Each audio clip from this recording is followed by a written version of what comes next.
Hello students, in this video lecture we will do fourth chapter of First Flight book from the Diary of Anne Frank, written by Anne Frank. Before starting the chapter, I would like to describe something background about Anne Frank, her life, her family, etc. Let's start.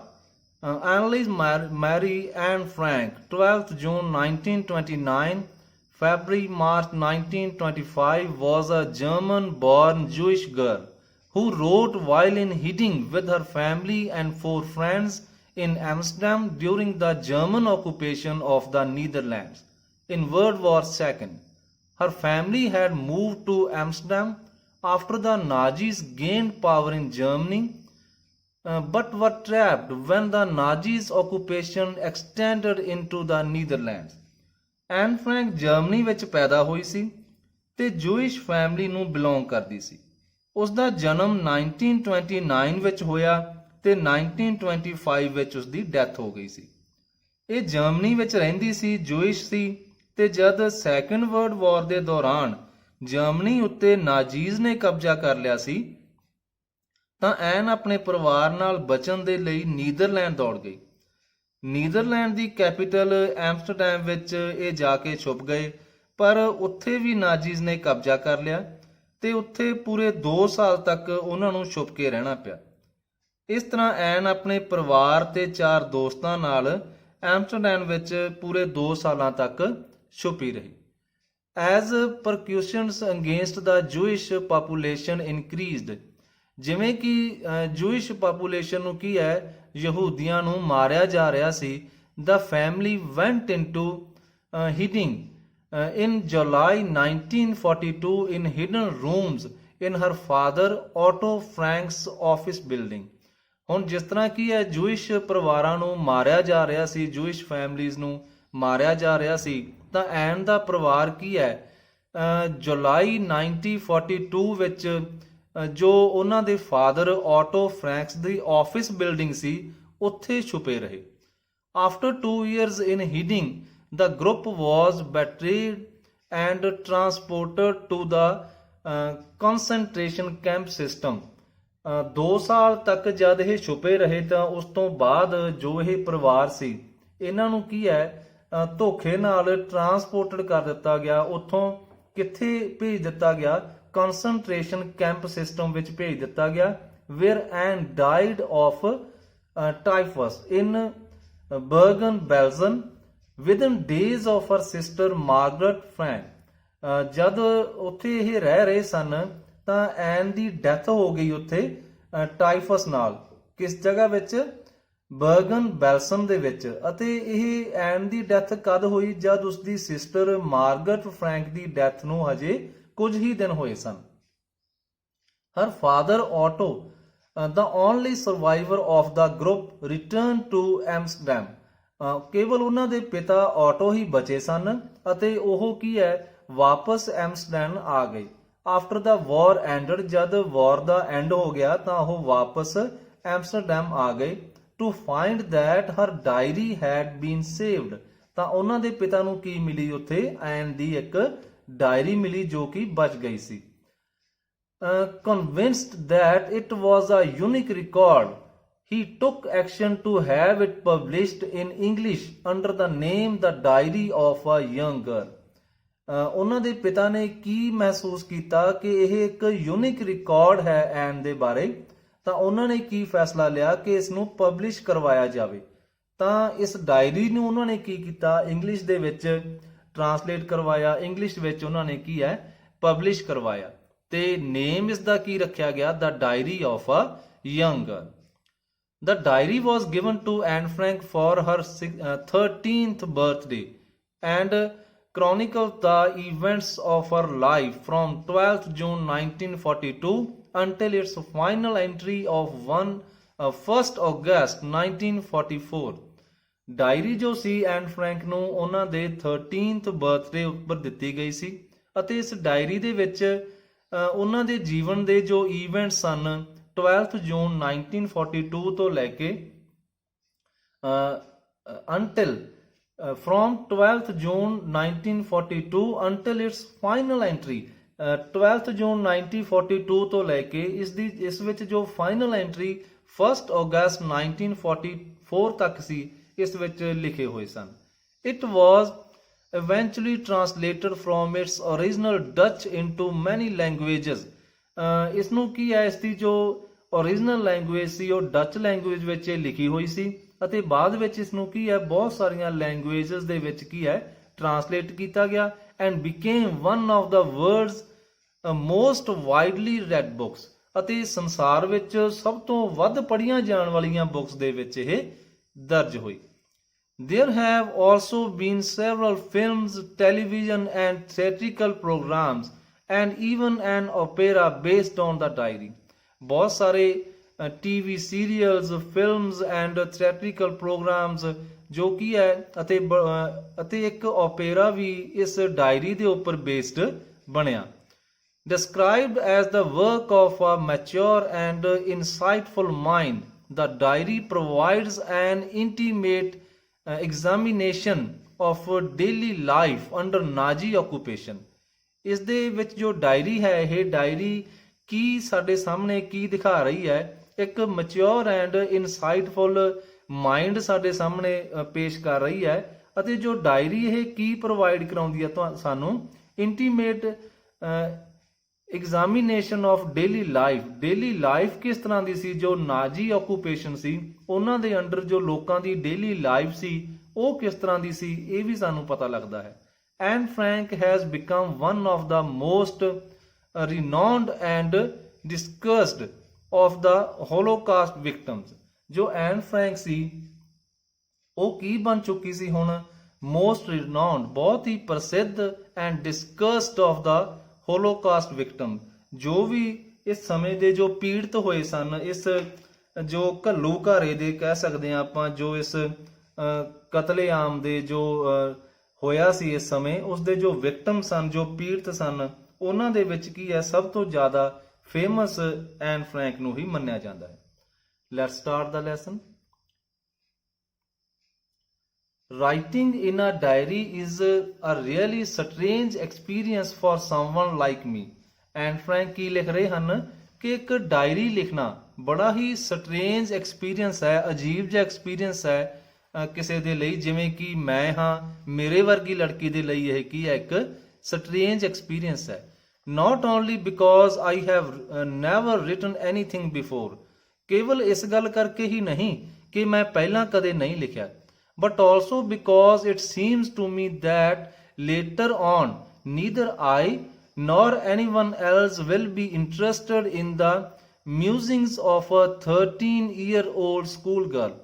ਬਲਕਿ ਇਸ ਗੱਲ ਕਰਕੇ ਵੀ ਕਿ ਮੈਨੂੰ ਇਸ ਤਰ੍ਹਾਂ ਲੱਗਦਾ ਹੈ ਕਿ ਇਸ ਤੋਂ ਬਾਅਦ ਨਾ ਹੀ ਮੈਂ ਅਤੇ ਨਾ ਹੀ ਕੋਈ ਹੋਰ ਸ਼ਾਇਦ ਇੰਟਰਸਟਡ ਹੋਵੇਗਾ ਇਨ ਦਾ ਮਿਊਜ਼ਿੰਗਸ ਕੀ ਹੁੰਦਾ ਹੈ, ਜੋ ਇੱਕ ਪੀਰੀਅਡ ਆਫ ਥਾਟਸ ਅਸੀਂ ਕਹਿ ਸਕਦੇ ਹਾਂ, ਪੀਰੀਅਡ ਆਫ ਥਾਟਸ, ਕਿ ਇਸ ਤਰ੍ਹਾਂ ਦੇ ਜੋ ਵਿਚਾਰ ਹਨ, ਇੱਕ 13 ਸਾਲਾਂ ਦੀ ਲੜਕੀ ਜੋ ਕਿ ਇੱਕ ਸਕੂਲ ਗੋਇੰਗ ਗਰਲ ਹੈ, ਇਸ ਦੇ ਵਿਚਾਰਾਂ ਦੇ ਵਿੱਚ ਸ਼ਾਇਦ ਕੋਈ ਵੀ ਇਸ ਤੋਂ ਬਾਅਦ ਇੰਟਰਸਟਡ ਨਹੀਂ ਹੋਵੇਗਾ। ਨਾ ਹੀ ਸ਼ਾਇਦ ਮੈਂ ਆਪਣੇ ਅੱਗੇ ਜੀਵਨ ਦੇ ਵਿੱਚ ਇੰਟਰਸਟਡ ਹੋਵਾਂਗੀ ਆਪਣੀ ਡਾਇਰੀ ਪੜ੍ਹਨ ਦੇ ਲਈ, ਤੇ ਨਾ ਹੀ ਸ਼ਾਇਦ ਕੋਈ ਹੋਰ ਮੇਰੀ ਡਾਇਰੀ ਪੜ੍ਹਨ ਦੇ ਵਿੱਚ ਇੰਟਰਸਟ ਰੱਖੇਗਾ। Oh well it does not matter. ਚਲੋ ਠੀਕ ਹੈ, ਇਹ ਕੋਈ ਵਿਸ਼ਾ ਨਹੀਂ ਹੈ। ਆਈ ਫੀਲ ਲਾਈਕ ਰਾਈਟਿੰਗ, ਮੈਨੂੰ ਲਿਖਣਾ ਚੰਗਾ ਲੱਗ ਰਿਹਾ ਹੈ। And I have an even greater need to get all kinds of things of my chest. ਅਤੇ ਮੈਂ ਕੀ ਮਹਿਸੂਸ ਕਰ ਰਹੀ ਹਾਂ, ਬਹੁਤ ਜ਼ਿਆਦਾ ਜ਼ਰੂਰਤ ਮਹਿਸੂਸ ਕਰ ਰਹੀ ਹਾਂ, ਹਰ ਕਿਸਮ ਦੇ ਜੋ ਵਿਚਾਰ ਹਨ ਉਹਨਾਂ ਨੂੰ ਆਫ ਕਰਨਾ ਚਾਹੁੰਦੀ ਹਾਂ। ਆਫ ਮਾਈ ਚੈਸਟ ਕੀ ਹੈ, ਇਸ ਦਾ ਮੀਨਿੰਗ ਹੈ ਕਿ ਆਪਣੇ ਅੰਦਰੋਂ, ਆਪਣੀ ਛਾਤੀ ਵਿੱਚੋਂ ਇਹਨਾਂ ਸਾਰੇ ਵਿਚਾਰਾਂ ਨੂੰ ਮੈਂ ਕੱਢ ਦੇਣਾ ਚਾਹੁੰਦੀ ਹਾਂ ਅਤੇ ਇੱਕ ਡਾਇਰੀ ਉੱਪਰ ਮੈਂ ਲਿਖ ਦੇਣਾ ਚਾਹੁੰਦੀ ਹਾਂ। Paper has more patience than people. ਨਾਲ ਹੀ ਐਨ ਫਰੈਂਕ ਕੀ ਕਹਿ ਰਹੀ ਹੈ ਕਿ ਜੋ ਪੇਪਰ ਹੁੰਦਾ ਹੈ, ਇੱਕ ਕਾਗਜ਼ ਹੁੰਦਾ ਹੈ, ਉਸ ਵਿੱਚ ਸ਼ਾਇਦ ਲੋਕਾਂ ਦੇ ਨਾਲੋਂ ਜ਼ਿਆਦਾ ਧੀਰਜ ਹੁੰਦਾ ਹੈ। ਅਸੀਂ ਇੱਕ ਪੇਪਰ ਨੂੰ ਆਪਣੇ ਦਿਲ ਦੀਆਂ ਗੱਲਾਂ ਬੜੀ ਆਸਾਨੀ ਨਾਲ ਦੱਸ ਸਕਦੇ ਹਾਂ ਤੇ ਉਹ ਬੜੇ ਹੀ ਪੇਸ਼ੈਂਸ ਦੇ ਨਾਲ ਸਾਡੀਆਂ ਗੱਲਾਂ ਨੂੰ ਸੁਣਦਾ ਹੈ। ਇਸੇ ਲਈ ਜੋ ਐਨ ਫਰੈਂਕ ਹੈ ਉਹ ਕੀ ਹੈ, ਆਪਣੀਆਂ ਜੋ ਮਨ ਦੀਆਂ ਭਾਵਨਾਵਾਂ ਹਨ, ਜੋ ਵੀ ਉਸਦੇ ਮਾਈਂਡ ਵਿੱਚ ਹੈ, ਉਹ ਸਭ ਕੁਝ ਕੀ ਹੈ ਇੱਕ ਪੇਪਰ ਉੱਪਰ ਲਿਖ ਦੇਣਾ ਚਾਹੁੰਦੀ ਹੈ। I thought of saying on one of those days when I was feeling a little depressed and was sitting at home with my chin in my hands.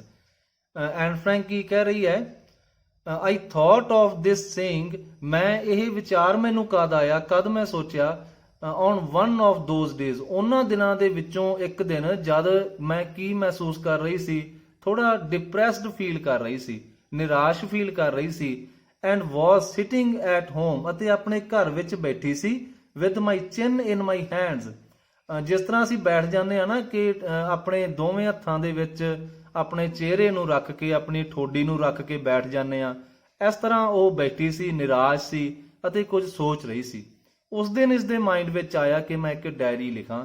Board ਹੋ ਰਹੀ ਸੀ, ਬੋਰ ਸੀ ਕਾਫੀ ਉਹ, ਐਂਡ ਲਿਸਟਲੈਸ, ਅਤੇ ਬਿਲਕੁਲ ਵੀ ਐਨਰਜੀ ਉਸ ਦੇ ਵਿੱਚ ਨਹੀਂ ਸੀ। Wondering whether to stay in or go out, ਉਹ ਸੋਚ ਰਹੀ ਸੀ ਕਿ ਮੈਂ ਘਰ ਹੀ ਰੁਕਾਂ ਜਾਂ ਬਾਹਰ ਕਿਤੇ ਚਲੀ ਜਾਵਾਂ। ਆਈ ਫਾਈਨਲੀ ਸਟੇਡ ਵੇਅਰ ਆਈ ਵਾਜ਼, ਮੈਂ ਅਖੀਰ ਕੀ ਫੈਸਲਾ ਕੀਤਾ, ਐਨ ਫਰੈਂਕ ਦੱਸ ਰਹੇ ਨੇ ਸਾਨੂੰ ਕਿ ਮੈਂ ਕੀ ਫੈਸਲਾ ਕੀਤਾ, ਉੱਥੇ ਘਰ ਹੀ ਰੁਕਣ ਦਾ ਫੈਸਲਾ ਕੀਤਾ। ਬਰੂਡਿੰਗ, ਬਰੂਡਿੰਗ ਕੀ ਹੁੰਦਾ ਹੈ, ਮੈਂ ਬੜੇ ਡੀਪ ਥਾਟਸ ਦੇ ਵਿੱਚ ਸੀ, ਬਹੁਤ ਜ਼ਿਆਦਾ ਗਹਿਰਾਈ ਨਾਲ ਮੈਂ ਸੋਚ ਰਹੀ ਸੀ। And was sitting at home with my chin in my hands, bored and listless, wondering whether to stay in or go out. I finally stayed where I was. Brooding ਕੀ ਹੈ, ਮੈਂ ਸੋਚ ਰਹੀ ਸੀ। Yes, paper does have more patience. Paper ਕੀ ਹੈ, ਜੋ ਕਾਗਜ਼ ਹੁੰਦਾ ਹੈ ਉਸ ਵਿੱਚ ਕੀ ਹੈ, ਜ਼ਿਆਦਾ ਪੇਸ਼ੈਂਸ ਹੁੰਦਾ ਹੈ, ਜ਼ਿਆਦਾ ਧੀਰਜ ਹੁੰਦਾ ਹੈ। And since I am not planning to let anyone else read this stiff-backed notebook, ਅਤੇ ਨਾਲ ਹੀ ਮੈਂ ਕੀ ਸੋਚ ਰਹੀ ਸੀ, I am not planning to let anyone, ਮੈਂ ਕਿਸੇ ਨੂੰ ਵੀ ਆਗਿਆ ਨਹੀਂ ਦੇਣ ਜਾ ਰਹੀ ਸੀ ਕਿ ਇਸ ਸਟਿਫ ਬੈਕਡ ਨੋਟਬੁੱਕ ਨੂੰ ਉਹ ਪੜ੍ਹੇ। Grandly refer to as a diary, ਜਿਸ ਨੂੰ ਕੀ ਕਿਹਾ ਜਾਂਦਾ ਸੀ, ਡਾਇਰੀ, ਕਿਉਂਕਿ ਉਸਦਾ ਕੋਈ ਫਰੈਂਡ ਹੈ ਨਹੀਂ ਸੀ ਨਾ, ਇਸ ਲਈ ਉਹ ਕੀ ਸੋਚ ਰਹੀ ਸੀ ਕਿ ਮੈਂ ਕਿਸੇ ਨੂੰ ਵੀ ਆਗਿਆ ਨਹੀਂ ਦੇਵਾਂਗੀ ਕਿ ਮੇਰੀ ਡਾਇਰੀ ਨੂੰ ਕੋਈ ਪੜ੍ਹੇ। Would not make a bit of difference, ਸ਼ਾਇਦ ਇਸ ਗੱਲ ਦਾ ਕਿਸੇ ਉੱਪਰ ਫਰਕ ਵੀ ਨਹੀਂ ਪਵੇਗਾ ਕਿ ਉਹ ਮੇਰੀ ਡਾਇਰੀ ਪੜ੍ਹੇ ਜਾਂ ਪੜ੍ਹਨਾ ਚਾਹੇ, ਕਿਉਂਕਿ ਐਨ ਫਰੈਂਕ ਪਹਿਲਾਂ ਹੀ ਦੱਸ ਚੁੱਕੀ ਹੈ ਕਿ ਉਸਦਾ ਕੋਈ ਵੀ ਫਰੈਂਡ ਨਹੀਂ ਸੀ। Now I am back to the point that prompted me to keep a diary. In the first place I don't have a friend. ਕੀ ਕਹਿ ਰਹੀ ਐਨ ਫਰੈਂਕ, ਹੁਣ ਮੈਂ ਕੀ ਹੈ ਉਸੇ ਪੁਆਇੰਟ ਉੱਤੇ ਸੀ ਕਿ now I am back to the point that prompted me, ਜਿਸ ਨੇ ਮੈਨੂੰ ਕੀ ਹੈ ਬਹੁਤ ਜ਼ਿਆਦਾ ਮਜਬੂਰ ਕਰ ਦਿੱਤਾ, ਮੇਰੇ ਉੱਪਰ ਜ਼ੋਰ ਪਾਇਆ, ਇਸ ਦਾ ਮਨ ਕੀਤਾ ਕੀ ਕਰਨ ਦੇ ਲਈ, ਡਾਇਰੀ ਲਿਖਣ ਦੇ ਲਈ, ਕਿਉਂਕਿ I don't have a friend, ਕਿਉਂਕਿ ਮੇਰਾ ਕੋਈ ਦੋਸਤ ਨਹੀਂ ਹੈ। Let me put it more clearly, ਮੈਨੂੰ ਥੋੜਾ ਜਿਹਾ ਜ਼ਿਆਦਾ ਕਲੀਅਰ ਇਸ ਗੱਲ ਨੂੰ ਕਰਨ ਦਿਓ। Since no one will believe that a 13-year-old girl is completely alone in the world, ਸ਼ਾਇਦ ਕੋਈ ਵੀ ਯਕੀਨ ਨਹੀਂ ਕਰੇਗਾ ਕਿ ਇੱਕ 13 ਸਾਲ ਦੀ ਲੜਕੀ ਇਸ ਸੰਸਾਰ ਵਿੱਚ ਇਕੱਲੀ ਹੈ। ਐਂਡ ਆਈ ਐਮ ਨਾਟ, ਤੇ ਮੈਂ ਇਕੱਲੀ ਨਹੀਂ ਵੀ ਹਾਂ। ਕੀ ਕਹਿ ਰਹੀ ਹੈ ਅੱਗੇ ਕਿ ਕੋਈ ਵੀ ਯਕੀਨ ਨਹੀਂ ਕਰੇਗਾ ਕਿ ਇੱਕ 13 ਸਾਲ ਦੀ ਲੜਕੀ ਇਸ ਸੰਸਾਰ ਵਿੱਚ ਇਕੱਲੀ ਹੈ। ਐਂਡ ਆਈ ਐਮ ਨਾਟ, ਤੇ ਮੈਂ ਇਕੱਲੀ ਨਹੀਂ ਹਾਂ। I have loving parents and a 16-year-old sister, ਮੇਰੇ ਬਹੁਤ ਹੀ ਪਿਆਰ ਕਰਨ ਵਾਲੇ ਪੇਰੈਂਟਸ ਹਨ ਅਤੇ ਇੱਕ 16 ਸਾਲ ਦੀ ਵੱਡੀ ਸਿਸਟਰ ਹੈ। And there are about 30 people I can call friends, ਅਤੇ ਲਗਭਗ 30 ਲੋਕ ਹਨ ਜਿਨ੍ਹਾਂ ਨੂੰ ਮੈਂ ਫਰੈਂਡਸ ਕਹਿ ਸਕਦੀ ਹਾਂ। I have a family, loving aunts and a good home, ਇੱਕ ਪਰਿਵਾਰ ਹੈ ਮੇਰਾ ਪੂਰਾ। ਲਵਿੰਗ ਆਂਟਸ ਹਨ, ਪਿਆਰ ਕਰਨ ਵਾਲੀਆਂ ਆਂਟਸ ਹਨ, ਇੱਕ ਹੋਮ ਹੈ, ਬਹੁਤ ਵਧੀਆ ਚੰਗਾ ਘਰ ਹੈ। no one no on the surface I seem to have everything, ਫਿਰ ਐਨ ਫਰੈਂਕ ਕੀ ਕਹਿ ਰਹੀ ਹੈ, ਨਹੀਂ, ਔਨ ਦਾ ਸਰਫੇਸ, ਉੱਤੋਂ ਉੱਤੋਂ ਕੀ ਲੱਗ ਰਿਹਾ ਹੈ ਕਿ ਮੇਰੇ ਕੋਲ ਸਭ ਕੁਝ ਹੈ, except my one true friend, ਪਰ ਇੱਕ ਟਰੂ ਫਰੈਂਡ ਮੇਰਾ ਨਹੀਂ ਹੈ।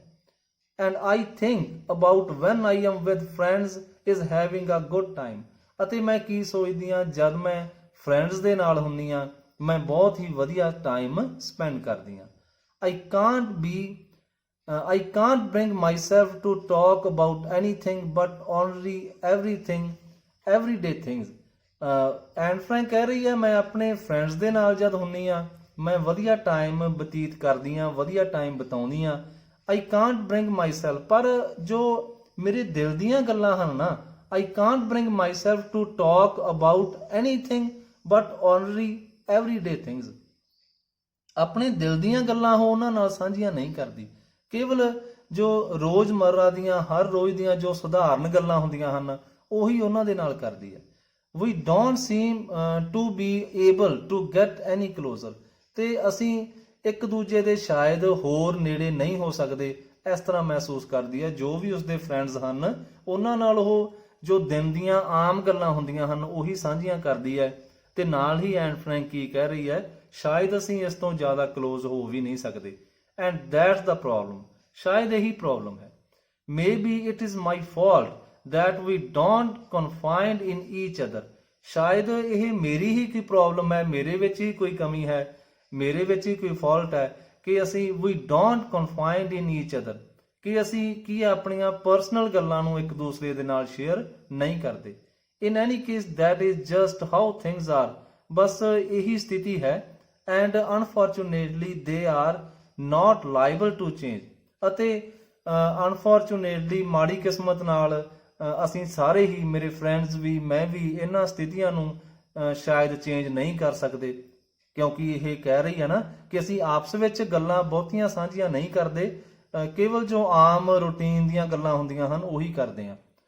This is why I have started the diary, ਤੇ ਇਹੀ ਕਾਰਨ ਹੈ ਕਿ ਮੈਂ ਡਾਇਰੀ ਲਿਖਣੀ ਸਟਾਰਟ ਕੀਤੀ ਹੈ। To enhance the image of this long awaited friend in my imagination।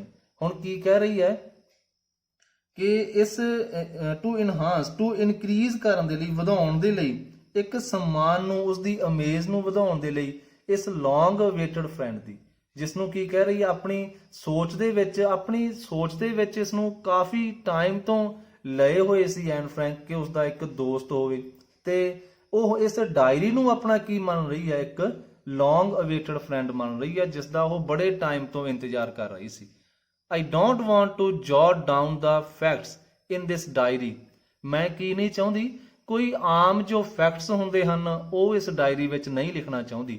The way most people would do, ਜਿਸ ਤਰ੍ਹਾਂ ਆਮ ਲੋਕ ਸਧਾਰਨ ਫੈਕਟਸ ਵਗੈਰਾ ਲਿਖਦੇ ਰਹਿੰਦੇ ਹਨ ਡਾਇਰੀ ਦੇ ਵਿੱਚ, ਮੈਂ ਉਸ ਤਰ੍ਹਾਂ ਨਹੀਂ ਲਿਖਣਾ ਚਾਹੁੰਦੀ। But I want the diary to be my friend। ਮੈਂ ਇਸ ਡਾਇਰੀ ਨੂੰ ਆਪਣਾ ਦੋਸਤ ਬਣਾਉਣਾ ਚਾਹੁੰਦੀ ਹਾਂ। And I am going to call this friend Kitty। ਅਤੇ ਮੈਂ ਇਸ ਫਰੈਂਡ ਨੂੰ ਕੀ ਨਾਮ ਦੇਣ ਜਾ ਰਹੀ ਹਾਂ, ਕਿਟੀ। ਐਨ ਫਰੈਂਕ ਆਪਣੇ ਇਸ ਦੋਸਤ ਦਾ, ਆਪਣੀ ਡਾਇਰੀ ਦਾ ਕੀ ਨਾਮ ਰੱਖਦੀ ਹੈ, kitty. Since no one would understand a word of my stories to Kitty if I were to plunge right in। ਕੀ ਕਹਿ ਰਹੀ ਹੈ ਐਨ ਫਰੈਂਕ ਕਿ ਕੋਈ ਵੀ ਸ਼ਾਇਦ ਅੰਡਰਸਟੈਂਡ ਨਹੀਂ ਕਰੇਗਾ, ਕੋਈ ਵੀ ਨਹੀਂ ਸਮਝੇਗਾ, ਇੱਕ ਵੀ ਸ਼ਬਦ ਸ਼ਾਇਦ ਨਹੀਂ ਸਮਝੇਗਾ ਮੇਰੀ ਸਟੋਰੀਜ਼ ਤੋਂ ਜੋ ਮੈਂ ਇਸ ਕਿਟੀ ਦੇ ਵਿੱਚ, ਇਸ ਡਾਇਰੀ ਵਿੱਚ ਲਿਖਣ ਜਾ ਰਹੀ ਹਾਂ, ਜੇਕਰ ਮੈਂ ਇੱਥੋਂ ਹੀ ਸਟਾਰਟ ਕਰ ਦਿੱਤਾ। I had better provide a brief sketch of my life much as I dislike doing so। ਮੈਂ ਕੀ ਚਾਹਾਂਗੀ, I had better provide, ਮੇਰੇ ਲਈ ਇਹ ਚੰਗਾ ਹੋਵੇਗਾ ਕਿ ਮੈਂ ਥੋੜਾ ਜਿਹਾ ਆਪਣੇ ਜੀਵਨ ਦੇ ਬਾਰੇ ਵੀ ਇਸ ਵਿੱਚ ਲਿਖਾਂ, ਪੁਰਾਣੇ ਜੀਵਨ ਦੇ ਬਾਰੇ ਵੀ ਕੁਝ ਲਿਖਾਂ, ਜਿਸ ਨੂੰ ਕੀ ਹੈ ਮੈਂ ਕਾਫੀ ਡਿਸਲਾਈਕ ਹੀ ਕਰਦੀ ਹਾਂ, ਪਰ ਫਿਰ ਵੀ ਕੀ ਹੈ ਮੈਂ ਇਸ ਵਿੱਚ ਲਿਖਾਂ ਤਾਂ ਜੋ ਵੀ ਇਸ ਡਾਇਰੀ ਨੂੰ ਪੜ੍ਹੇ ਉਹ ਮੇਰੇ ਬਾਰੇ ਸਮਝ ਸਕੇ। My father, the most adorable father, ਮੇਰੇ ਪਿਤਾ ਜੀ ਜੋ ਕਿ ਬਹੁਤ ਹੀ ਲਵੇਬਲ, ਬਹੁਤ ਪਿਆਰੇ ਪਿਤਾ ਹਨ। I have ever seen did not marry my mother until he was 36। ਉਹਨਾਂ ਨੇ ਮੇਰੀ ਮਦਰ ਨਾਲ ਉਦੋਂ ਤੱਕ ਵਿਆਹ ਨਹੀਂ ਕੀਤਾ ਸੀ ਜਦ ਤੱਕ ਉਹਨਾਂ ਦੀ ਉਮਰ 36 ਨਹੀਂ ਸੀ। ਮੇਰੇ ਪਿਤਾ ਦੀ ਉਮਰ ਕਿੰਨੀ ਸੀ ਉਦੋਂ, 36। ਐਂਡ ਸ਼ੀ ਵਾਜ਼ 25, ਅਤੇ ਮੇਰੀ ਮਦਰ 25 ਦੇ ਸਨ। My sister Margot was born in Frankfurt in Germany in 1926। ਮੇਰੀ ਸਿਸਟਰ ਦਾ ਬਰਥ ਕਦੋਂ ਹੋਇਆ, ਮਾਰਗਟ ਉਹਨਾਂ ਦਾ ਨਾਮ ਸੀ। ਇਹਨਾਂ ਦੀ ਸਿਸਟਰ ਦਾ ਨਾਮ ਕੀ ਸੀ, ਐਨ ਫਰੈਂਕ ਦੀ ਸਿਸਟਰ ਦਾ ਨਾਮ ਮਾਰਗਟ। ਇਹਨਾਂ ਦਾ ਜਨਮ ਕਦੋਂ ਹੋਇਆ, ਫਰੈਂਕਫਰਟ ਜਰਮਨੀ ਦੇ ਵਿੱਚ 1926 ਵਿੱਚ। ਆਈ ਵਾਜ਼ ਬੋਰਨ ਔਨ 12th ਜੂਨ 1929, ਅਤੇ ਮੇਰਾ ਜਨਮ ਕਦ ਹੋਇਆ, 12th ਜੂਨ 1929 ਵਿੱਚ। I lived in Frankfurt until I was 4. ਮੈਂ ਫਰੈਂਕਫਰਟ ਵਿੱਚ ਹੀ ਰਹੀ ਜਦ ਤੱਕ ਮੇਰੀ ਉਮਰ 4 ਸਾਲ ਦੀ ਸੀ. My father immigrated to Holland in 1933. ਮੇਰੇ ਪਿਤਾ ਜੀ ਕੀ ਹੈ ਇਮੀਗ੍ਰੇਟ ਹੋ ਗਏ, ਯਾਨੀ ਕਿ ਪੱਕੇ ਤੌਰ ਤੇ ਉਹ ਹਾਲੈਂਡ ਰਹਿਣ ਦੇ ਲਈ ਚਲੇ ਗਏ 1933 ਵਿੱਚ. My mother ਐਡਿਥ ਹੋਲੈਂਡਰ ਫਰੈਂਕ, ਇਹ ਉਹਨਾਂ ਦੀ ਮਦਰ ਦਾ ਨਾਮ ਸੀ, ਐਡਿਥ ਹੋਲੈਂਡਰ Frank, went with him to Holland in September. ਉਹ ਵੀ ਉਹਨਾਂ ਦੇ ਨਾਲ ਸੈਪਟੈਂਬਰ ਦੇ ਵਿੱਚ ਹਾਲੈਂਡ ਚਲੇ ਗਏ. While Margaret and I were sent to Aachen to stay with our grandmother. ਮੈਨੂੰ ਅਤੇ ਮੇਰੀ ਸਿਸਟਰ ਮਾਰਗਟ ਨੂੰ ਐਕਨ ਭੇਜ ਦਿੱਤਾ ਗਿਆ ਗ੍ਰੈਂਡਮਦਰ ਦੇ ਨਾਲ ਰਹਿਣ ਦੇ ਲਈ. ਮਾਰਗਟ ਵੈਂਟ ਟੂ ਹਾਲੈਂਡ ਇਨ ਡੈਸੰਬਰ. ਹੁਣ ਮਾਰਗਟ ਜੋ ਇਸ ਦੀ ਸਿਸਟਰ ਸੀ, ਵੱਡੀ ਸਿਸਟਰ ਸੀ, ਉਹ ਕੀ ਹੈ ਹਾਲੈਂਡ ਕਦ ਗਈ ਦਸੰਬਰ ਦੇ ਵਿੱਚ. ਐਂਡ ਆਈ ਫੋਲੋਡ ਇਨ ਫੈਬਰੀ, ਅਤੇ ਮੈਂ ਉਸ ਤੋਂ ਬਾਅਦ ਫੈਬਰੀ ਵਿੱਚ ਗਈ. When I was plunked down on the table as a birthday present for Margaret. Anne Frank ਕੀ ਕਹਿ ਰਹੇ ਨੇ, ਜਦ ਮੈਂ ਫੈਬਰੀ ਵਿੱਚ ਉੱਥੇ ਗਈ, ਹਾਲੈਂਡ ਗਈ, ਤਾਂ ਮੈਨੂੰ ਐਜ਼ ਏ ਬਰਥਡੇ ਪ੍ਰੈਜ਼ੈਂਟ ਹੀ ਮੇਰੀ ਸਿਸਟਰ ਦੇ ਸਾਹਮਣੇ ਪੇਸ਼ ਕਰ ਦਿੱਤਾ ਗਿਆ. ਉਹਨਾਂ ਦੀ ਸਿਸਟਰ ਮਾਰਗਟ ਦਾ ਉਸ ਦਿਨ ਜਨਮ ਦਿਨ ਸੀ, ਅਤੇ ਜਿਸ ਦਿਨ ਐਨ ਫਰੈਂਕ ਉੱਥੇ ਗਈ ਤਾਂ as a birthday present he sister ਨੂੰ ਕੀ ਹੈ ਐਨ ਫਰੈਂਕ ਨੂੰ ਮਾਰਗਟ ਦੇ ਸਾਹਮਣੇ ਪੇਸ਼ ਕੀਤਾ ਗਿਆ. ਮਾਰਗਟ ਨੂੰ ਸਿਰਫ ਇੱਕ ਸਰਪ੍ਰਾਈਜ਼ ਦੇਣ ਦੇ ਲਈ, ਉਸ ਨੂੰ ਇੱਕ ਖੁਸ਼ੀ ਦੇਣ ਦੇ ਲਈ. I started right away at the Montessori Nursery School. ਮੈਂ ਉੱਥੇ ਜਾ ਕੇ ਕੀ ਕੀਤਾ, ਐਨ ਫਰੈਂਕ ਦੱਸ ਰਹੇ ਨੇ ਕਿ ਮੈਂ ਮੌਂਟੈਸਰੀ ਨਰਸਰੀ ਸਕੂਲ ਮੈਂ ਸਟਾਰਟ ਕੀਤਾ. I stayed there until I was 6. ਜਦ ਤੱਕ ਮੈਂ 6 ਸਾਲ ਦੀ ਹੋ ਗਈ ਸੀ ਮੈਂ ਉੱਥੇ ਰੁਕੀ. At which time I started in the first form. ਮੈਂ ਉਸ ਸਕੂਲ ਵਿੱਚ ਫਰਸਟ ਫਾਰਮ ਤੋਂ, ਫਰਸਟ ਕਲਾਸ ਤੋਂ ਸਟਾਰਟ ਕੀਤਾ. In the 6th form my teacher was Mrs. Cupress, the head mistress. ਮੇਰੀ ਜੋ ਟੀਚਰ ਸੀ ਉਹਨਾਂ ਦਾ ਨਾਮ ਕੀ ਸੀ, 6th ਸਟੈਂਡਰਡ ਦੇ ਵਿੱਚ ਜੋ ਮੇਰੀ ਟੀਚਰ ਸਨ ਉਹਨਾਂ ਦਾ ਨਾਮ ਸੀ ਮਿਸਿਸ ਕੂਪਰਸ, ਜੋ ਕਿ ਸਾਡੇ ਹੈਡ ਮਿਸਟ੍ਰੈਸ ਵੀ ਸਨ. At the end of the year, we were both in tears as we said a heart-breaking farewell. ਜਦ 6th ਸਟੈਂਡਰਡ ਦਾ ਐਂਡ ਹੋਇਆ, ਇਸ ਈਅਰ ਦਾ ਐਂਡ ਹੋਇਆ, ਤਾਂ ਮੇਰੀ ਟੀਚਰ ਅਤੇ ਮੈਂ ਦੋਵੇਂ ਹੀ ਕੀ ਹੈ ਬਹੁਤ ਜ਼ਿਆਦਾ ਦੁਖੀ ਸੀ, ਕਿਉਂਕਿ ਅਸੀਂ ਇੱਕ ਦੂਜੇ ਨੂੰ ਫੇਅਰਵੈਲ ਕਹਿ ਰਹੇ ਸੀ, ਅਲਵਿਦਾ ਕਹਿ ਰਹੇ ਸੀ. In the summer of 1941, grandma fell ill.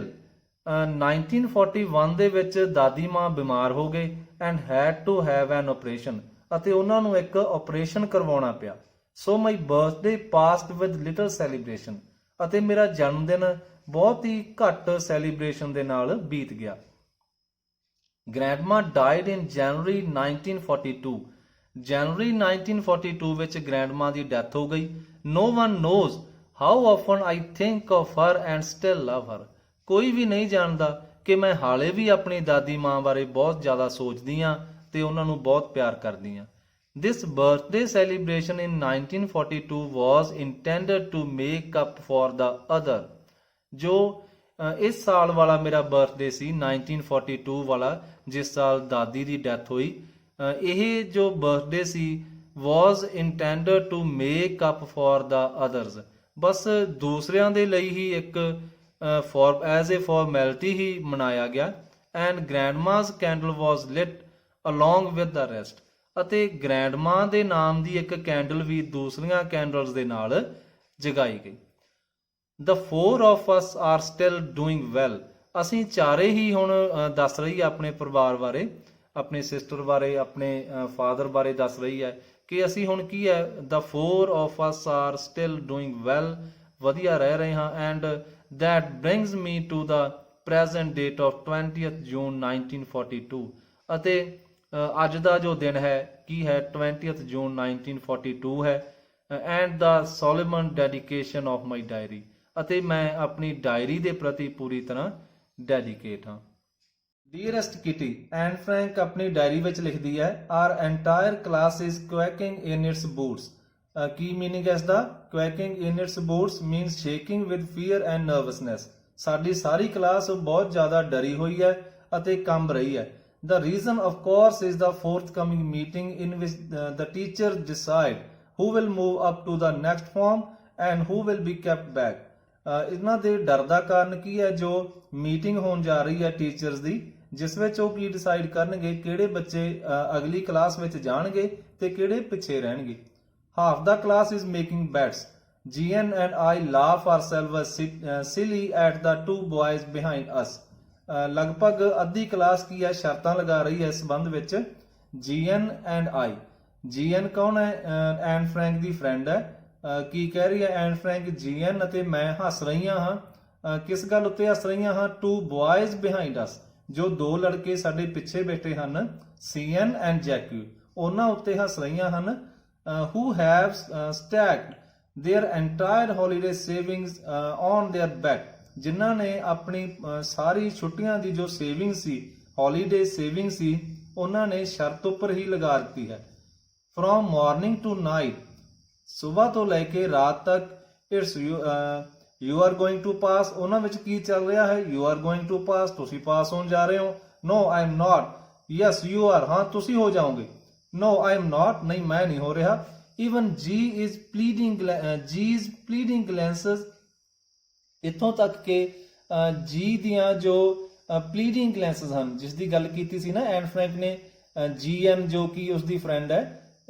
Even G's pleading glances Ki? requesting look and my anger outburst can't calm them down. ਇੱਥੋਂ ਤੱਕ ਕਿ GN ਦੀ ਜੋ ਇੱਕ ਰਿਕੁਐਸਟਿੰਗ ਵਾਲੀ ਲੁੱਕ ਹੈ ਅਤੇ ਮੇਰੀ ਜੋ ਇੱਕ ਐਂਗਰੀ ਲੁੱਕ ਹੈ, ਗੁੱਸੇ ਹੋ ਕੇ ਇਹ ਉਹਨਾਂ ਤੇ ਚਿਲਾ ਰਹੀ ਹੈ ਕਿ ਇਸ ਤਰ੍ਹਾਂ ਦੀਆਂ ਗੱਲਾਂ ਨਾ ਕਰੋ, ਪਰ ਉਹ ਵੀ ਕੀ ਹੈ ਉਹਨਾਂ ਨੂੰ ਸ਼ਾਂਤ ਨਹੀਂ ਕਰਦੀ. ਤੇ ਉਹ ਦੋਨੋਂ ਲੜਕੇ ਕੀ ਹੈ ਆਪਸ ਵਿੱਚ ਇਹੀ ਗੱਲਾਂ ਕਰ ਰਹੇ ਹਨ.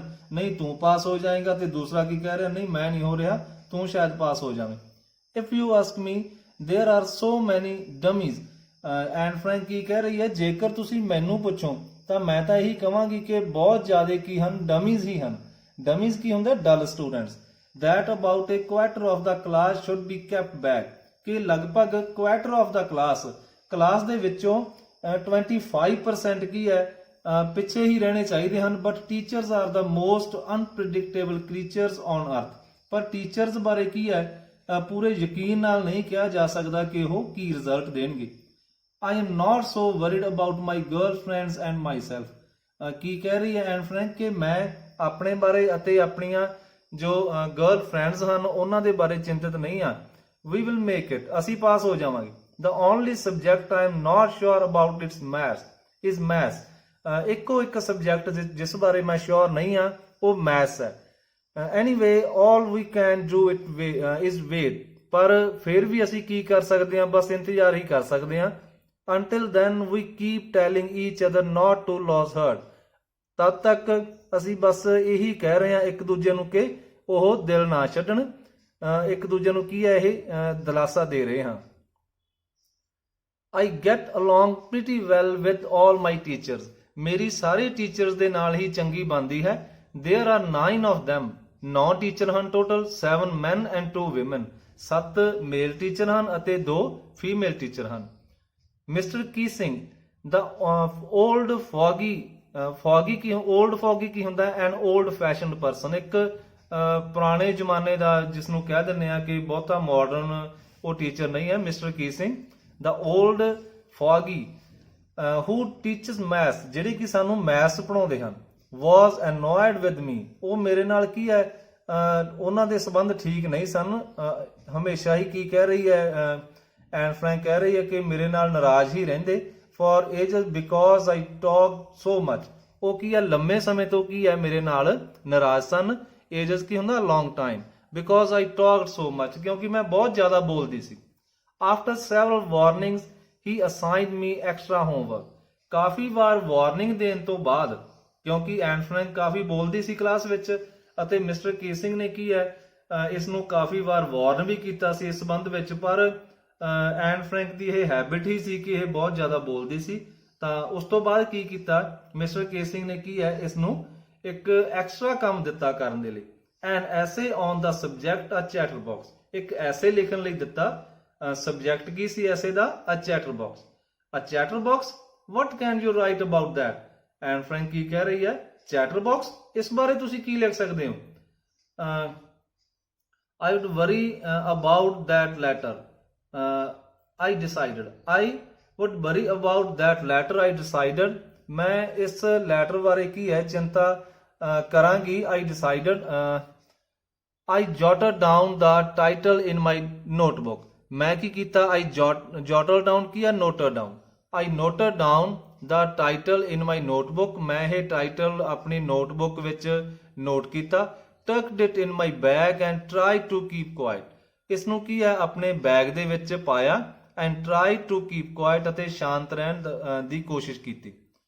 That evening after I had finished the rest of my homework, the note about the essay caught my eye. ਹੁਣ ਜਦ ਉਸ ਇਵਨਿੰਗ ਨੂੰ ਮੈਂ ਆਪਣਾ ਬਾਕੀ ਦਾ ਹੋਮਵਰਕ ਸੀ ਜੋ ਫਿਨਿਸ਼ ਕਰ ਲਿਆ ਸੀ ਅਤੇ ਇਹ ਨੋਟ ਜੋ ਐਸੇ ਬਾਰੇ ਨੋਟ ਸੀ ਉਹ ਮੇਰੇ ਸਾਹਮਣੇ ਆ ਗਿਆ. I began thinking about the subject while chewing the tip of my fountain pen. ਆਪਣੇ ਫਾਊਂਟੇਨ ਪੈਨ ਦੀ ਟਿਪ ਨੂੰ ਆਪਣੇ ਮੂੰਹ ਵਿੱਚ ਚਬਾਉਂਦੇ ਹੋਏ ਮੈਂ ਇਸ ਵਿਸ਼ੇ ਬਾਰੇ ਸੋਚਣਾ ਸਟਾਰਟ ਕਰ ਦਿੱਤਾ. Anyone could ramble on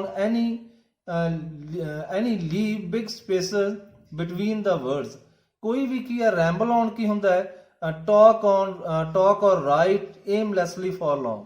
ਤਾਂ ਐਨ ਫਰੈਂਕ ਕੀ ਸੋਚ ਰਹੀ ਹੈ? ਕੋਈ ਵੀ ਕੀ ਕਰ ਸਕਦਾ ਸੀ? ਰੈਂਬਲ ਕਰ ਸਕਦਾ ਸੀ. ਰੈਂਬਲ ਕੀ ਹੈ? ਉਹ ਸੋਚ ਰਹੀ ਹੈ ਕਿ ਮੈਂ ਏਮਲੈਸਲੀ ਲਿਖ ਦੇਵਾਂ ਇੱਥੇ ramble on and leave big spaces ਅਤੇ ਜ਼ਿਆਦਾ ਜਗ੍ਹਾ ਛੱਡ ਕੇ ਲਿਖ ਦੇਵਾਂ between the words. But the trick was to come up with convincing arguments to prove the necessity of talking.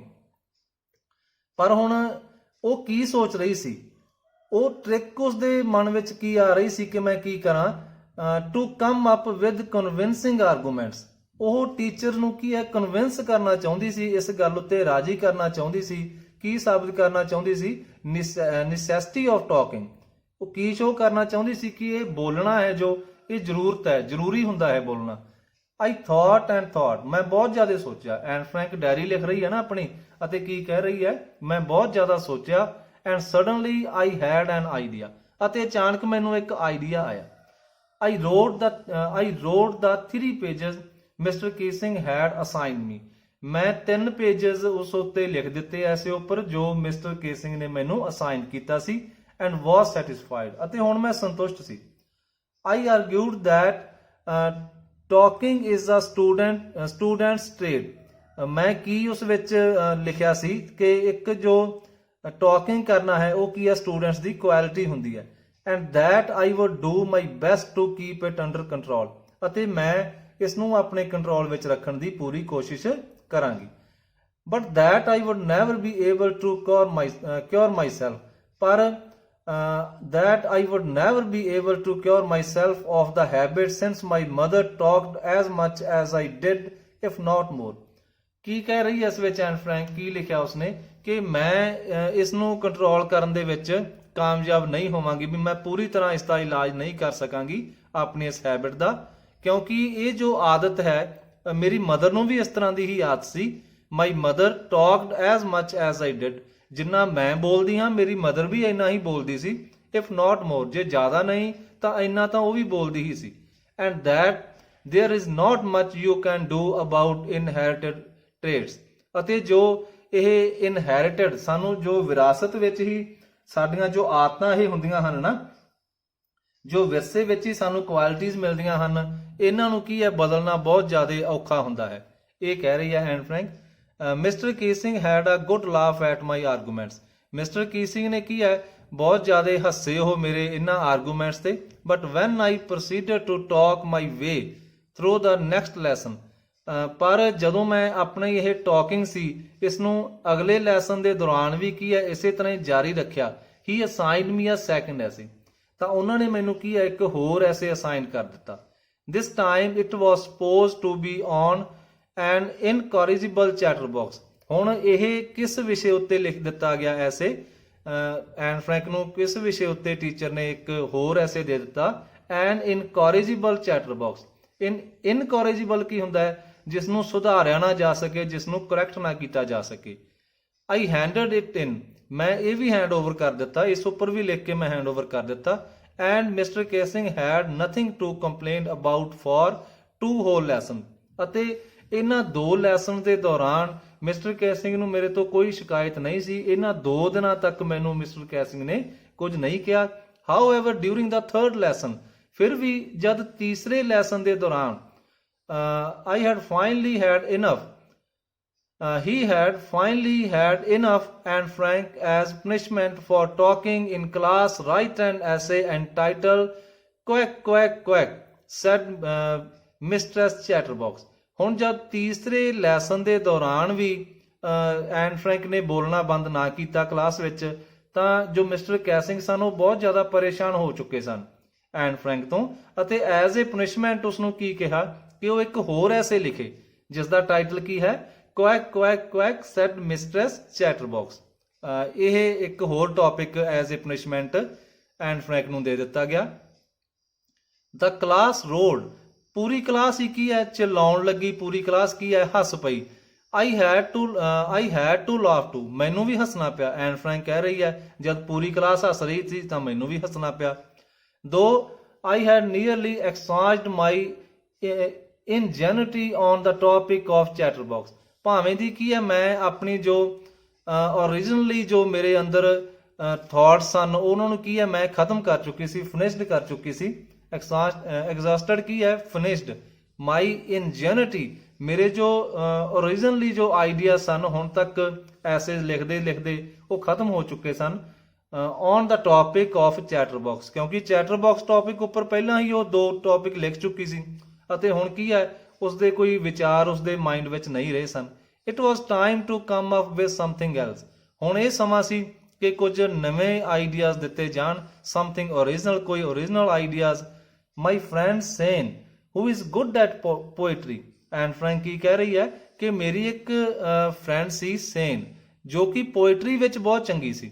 offered to help me write the essay from beginning to end in verse, ਉਸਨੇ ਮੈਨੂੰ help offer ਕੀਤੀ ਕਿ ਮੈਂ ਐਸੇ ਕਿਸ ਤਰ੍ਹਾਂ ਲਿਖਾਂ, ਸ਼ੁਰੂਆਤ ਤੋਂ ਲੈ ਕੇ ਐਂਡ ਤੱਕ ਇੱਕ ਕਵਿਤਾ ਦੇ ਰੂਪ ਵਿੱਚ ਮੈਂ ਐਸੇ ਲਿਖਾਂ। And I jumped for joy, ਅਤੇ ਮੈਂ ਖੁਸ਼ੀ ਦੇ ਨਾਲ ਉਛਲ ਪਈ। Mr Keesing was trying to play a joke on me, Mr Keesing ਕੀ ਹੈ ਇੱਕ ਜੋਕ ਮੇਰੇ ਉੱਪਰ ਪਲੇ ਕਰਨਾ ਚਾਹ ਰਹੇ ਸਨ। ਵਿਦ ਦਿਸ ਰਿਡਿਕੂਲਸ ਸਬਜੈਕਟ, ਇਸ ਲਾਫੇਬਲ ਸਬਜੈਕਟ ਦੇ ਨਾਲ, ਕਿਉਂਕਿ ਵਾਰ-ਵਾਰ ਜਦ ਉਸਨੂੰ ਇਹੀ ਟੌਪਿਕ ਦੇ ਰਹੇ ਸਨ ਇੱਕ ਮਜ਼ਾਕ ਜਿਹਾ ਬਣਾਉਣਾ ਚਾਹੁੰਦੇ ਸਨ ਮਿਸਟਰ ਕੇਸਿੰਗ ਇਸ ਦਾ। But I would make sure the joke was on him, ਪਰ ਮੈਂ ਕੀ ਸੋਚਿਆ ਹੋਇਆ ਸੀ ਕਿ ਮੈਂ ਇਹ ਜੋਕ ਉਹਨਾਂ ਉੱਪਰ ਹੀ ਪੁੱਠਾ ਪਾ ਦੇਵਾਂਗੀ, ਉਹਨਾਂ ਦਾ ਹੀ ਮਜ਼ਾਕ ਬਣਾ ਦੇਵਾਂਗੀ। ਕਲੀਅਰ, ਕਿਉਂਕਿ ਇਹ ਆਪਣੇ ਆਪ ਨੂੰ ਜੋ ਬੋਲਣ ਦੀ ਆਦਤ ਸੀ ਐਨ ਫਰੈਂਕ ਦੀ, ਉਹ ਕੀ ਸਾਬਤ ਕਰਨਾ ਚਾਹੁੰਦੀ ਸੀ ਕਿ ਕੋਈ ਗਲਤ ਗੱਲ ਨਹੀਂ ਹੈ, ਬੋਲਣਾ ਕੀ ਹੈ ਇੱਕ ਕੁਆਲਿਟੀ ਹੀ ਹੁੰਦੀ ਹੈ। I finished my poem and it was beautiful, ਮੈਂ ਆਪਣੀ ਪੋਮ ਫਿਨਿਸ਼ ਕੀਤੀ ਅਤੇ ਇਹ ਸੁੰਦਰ ਸੀ। It was about a mother duck and a father swan, ਇਹ ਇੱਕ ਮਦਰ ਡਕ ਬਾਰੇ ਅਤੇ ਫਾਦਰ ਸਵੈਨ ਦੇ ਬਾਰੇ ਪੋਇਮ ਸੀ। ਵਿਦ 3 ਬੇਬੀ ਡਕਲਿੰਗਸ, ਜਿਨ੍ਹਾਂ ਦੇ 3 ਬੇਬੀ ਡਕਲਿੰਗ ਸਨ। who were bitten to death by the father because they quacked too much, ਜਿਨ੍ਹਾਂ ਨੂੰ ਕੀ ਹੈ ਫਾਦਰ ਜੋ ਸਵੈਨ ਸੀ ਉਸ ਦੇ ਦੁਆਰਾ ਕੀ ਕੀਤਾ ਗਿਆ, ਬਿਟਨ ਟੂ ਡੈਥ, ਜਿਨ੍ਹਾਂ ਨੂੰ ਕੱਟ ਕੇ ਕੀ ਹੈ ਮਾਰ ਦਿੱਤਾ ਗਿਆ ਫਾਦਰ ਸਵੈਨ ਦੁਆਰਾ, ਕਿਉਂਕਿ ਇਹ ਬੱਚੇ ਕੀ ਹੈ ਬਹੁਤ ਜ਼ਿਆਦਾ ਕੁਐਕ ਕਰਦੇ ਸਨ, ਕੁਐਕ ਕਰਦੇ ਸਨ, ਨੋਇਜ਼ ਜ਼ਿਆਦਾ ਕਰਦੇ ਸਨ। ਲੱਕੀਲੀ ਮਿਸਟਰ ਕੇਸਿੰਗ ਟੁੱਕ ਦਾ ਜੋਕ ਦਾ ਰਾਈਟ ਵੇ, ਕਿਸਮਤ ਨਾਲ ਮਿਸਟਰ ਕੇਸਿੰਗ ਨੇ ਇਸ ਜੋਕ ਨੂੰ ਸਹੀ ਢੰਗ ਨਾਲ ਲਿਆ। He read the poem to the class, ਉਹਨਾਂ ਨੇ ਇਹ ਪੋਮ ਨੂੰ ਕੀ ਹੈ ਪੂਰੀ ਕਲਾਸ ਵਿੱਚ ਪੜ੍ਹਿਆ। Adding his note comments, own comments, ਆਪਣੇ ਕਮੈਂਟਸ ਵੀ ਉਸ ਵਿੱਚ ਐਡ ਕੀਤੇ। And to several other classes as well, ਅਤੇ ਹੋਰ ਵੀ ਬਹੁਤ ਸਾਰੀਆਂ ਕਲਾਸਾਂ ਦੇ ਵਿੱਚ ਇਸ ਨੋਟ ਨੂੰ ਪੜ੍ਹਿਆ। Since then I have been allowed to talk and have not been assigned any extra homework, ਉਸ ਸਮੇਂ ਤੋਂ ਲੈ ਕੇ ਮੈਨੂੰ ਬੋਲਣ ਦੀ ਆਗਿਆ ਦੇ ਦਿੱਤੀ ਗਈ ਹੈ ਅਤੇ ਮੈਨੂੰ ਐਕਸਟਰਾ ਹੋਮਵਰਕ ਵੀ ਨਹੀਂ ਦਿੱਤਾ ਜਾਂਦਾ। On the contrary, ਇਸ ਦੇ ਉਲਟ mister ਕੇਸਿੰਗਸ always making jokes these days, ਇਸ ਤੋਂ ਇਲਾਵਾ ਕੀ ਹੈ ਮਿਸਟਰ ਕੇਸਿੰਗ ਵੀ ਕੀ ਹੈ ਹਮੇਸ਼ਾ ਹੁਣ ਸਾਡੇ ਨਾਲ ਮਜ਼ਾਕ ਕਰਦੇ ਰਹਿੰਦੇ ਹਨ। Yours ਐਨ, ਤੁਹਾਡੀ ਐਨ, ਇਹ ਐਨ ਫਰੈਂਕ ਨੇ ਆਪਣੀ ਡਾਇਰੀ ਦੇ ਵਿੱਚ ਲਿਖਿਆ। And with this we have come to an end to this chapter and hope you liked this Punjabi explanation and it will be helpful to you. Thank you for watching this video, and for more video don't forget to press the bell icon and subscribe to my channel. Thanks.